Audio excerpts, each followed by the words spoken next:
그래서 TV 조선 나오고. 아니, 저 인터뷰 거절하고. 아, 인터뷰는 아니고? 아니, 아무것도 안 해서요. 관저 쪽으로 혹시 갔다 아니, 그러니까 저 모든 걸 사용하면 무정사분도 홍보실로 연락하세요. 아, 네. 네, 저희 일단 배달하는데요. 무정사분도 홍보실로 연락하세요.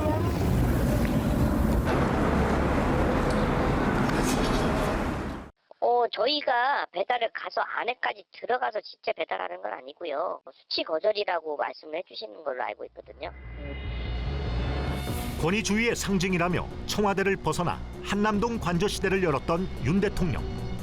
소통의 상징으로 내세웠던 그 관저 안에서 그는 무슨 생각을 하고 있을까? 자신이 성공한 기억과 추억에 너무 과신하면서 똑같은 오류를, 커다란 오류를 범하는 거예요. 절대 다수가 탄핵의 반대표를 던졌어요.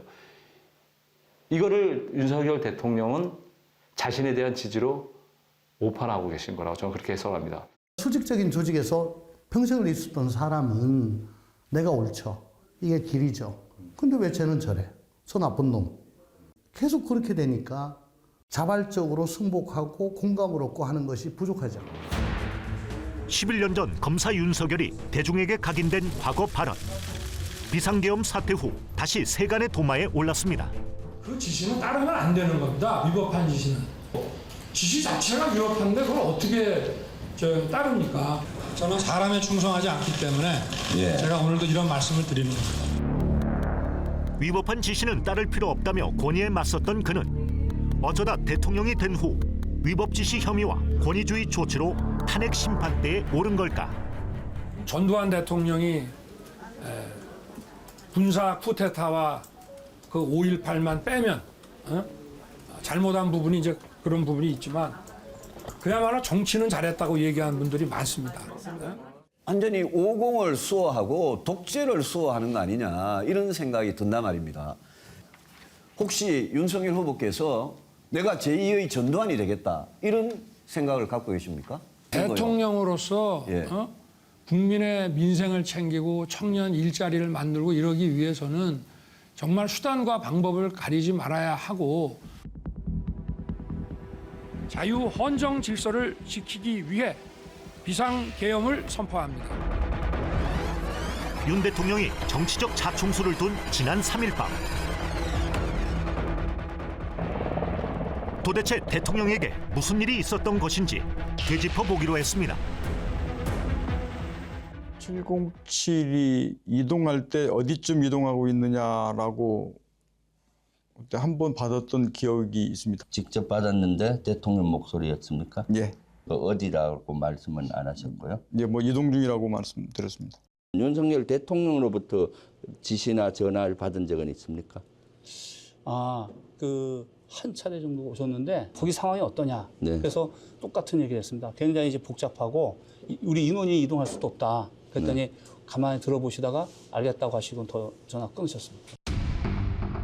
국회에 투입된 계엄군 지휘관들에게 직접 지시까지 내렸다는 주장. 그날 밤 의원들이 월담까지 감행하며 국회에 모여들자 녹음이 불가능한 비화폰으로 또 한 번 전화를 걸어 군 지휘관들을 재촉했다는 주장도 나왔습니다. 대통령께서 비화폰으로 제게 직접 전화를 하셨습니다. 의결 정족수가 아직 다 안 채워진 것 같다. 빨리 문을 부수고 들어가서 안에 있는 인원들을 끄집어내라. 국회 계엄 해제 표결이 임박하자 언성을 높였다는 진술도 나왔습니다. 질서 유지를 위해 소수의 병력을 잠시 투입한 것이 폭동이란 말입니까? 실무장을 하지 않은 소수 병력만 투입했다는 주장은 사실일까? 새벽까지 조사를 받고 나온 김현태 707 특임 단장은 다른 주장을 했습니다. 저희 인원들이 가져간 게 좀 안 맞게 표시되어 있는데 실제 가져간 거는 실탄이 1920발입니다. 당일 투입된 계엄군 규모는 약 1,500명. 개인별로 실탄 지급이 이루어지진 않았지만 그날 밤 계엄군은 실탄 10,000발에 저격총까지 챙겼습니다. 처음에 지시받기로는 B1 벙커 안에 구금할 수 있는 시설이 있는지 확인하라고 지시를 했고 체포된 정치인들을 가둘 구금 시설까지 논의한 정황도 나왔습니다.